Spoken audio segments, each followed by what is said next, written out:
So over here, flanking you guys, we've got 2 lists of 12, and this is from a component of a test devised by researchers at Ohio State University called the SAGE test, which is an at-home test that you can do to assess, well, you basically fill it out and you bring it to a physician that they can use to assess your cognitive health. Ooh. So what I want you guys to do is I want you to write down 12 items commonly found in the kitchen. This is not timed, and don't worry about spelling, but that do not include food. So 12 items that you can typically find in a kitchen. I want you to write them down. Okay. People at home, you guys can do this too.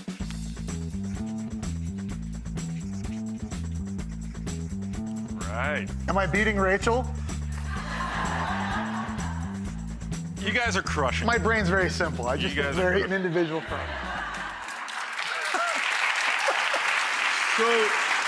So this is a good test of memory function, and you know, even if you can't get all of the, if you can't get all 12, that's not necessarily cause for concern. Don't be concerned, but this is really meant to be brought into your physician so that your physician can establish a baseline and then retest you every year, 2 years, 3 years after that. So that you can do compare and contrast apples to apples rather than apples to pomegranates. Right, because you know, you might, if you notice a change, that's really when you should start. I see. So this just becomes your base. Yeah, and it's just one component of the overall test, which is something that you can print out. Anybody can go online and search for the SAGE test and print it out. You fill it out at home without anybody's help. It's untimed. Usually takes about 10 to 15 minutes to do. And then you could bring it into your physician's office where they keep it on file and they can test you year after year. A smell challenge. Okay. Yeah. Okay, very cool.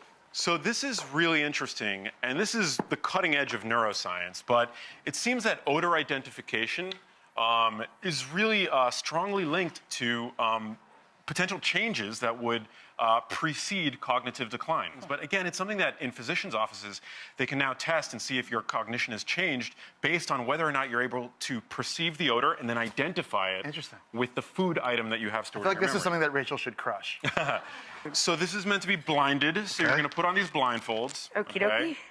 If you don't have blindfolds, you can close your eyes and have somebody administer the test. But again, this is meant to be done by a physician. So I've got these 2 items. I know what it is.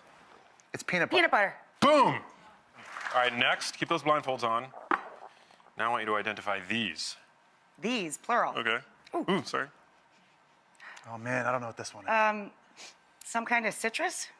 Yeah, I was gonna say a fruit, but I don't know, tangerine. oh no, it's a vegetable for sure. Tangerine? Rachel got it. Oh!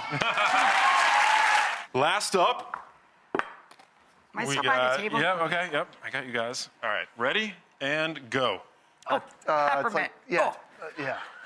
A lot of peppermint. It's like, yeah, it's like a gum or peppermint or, yeah. You or got peppermint oil or extract. You got it. Candy Yeah, cane? you got it, you got it.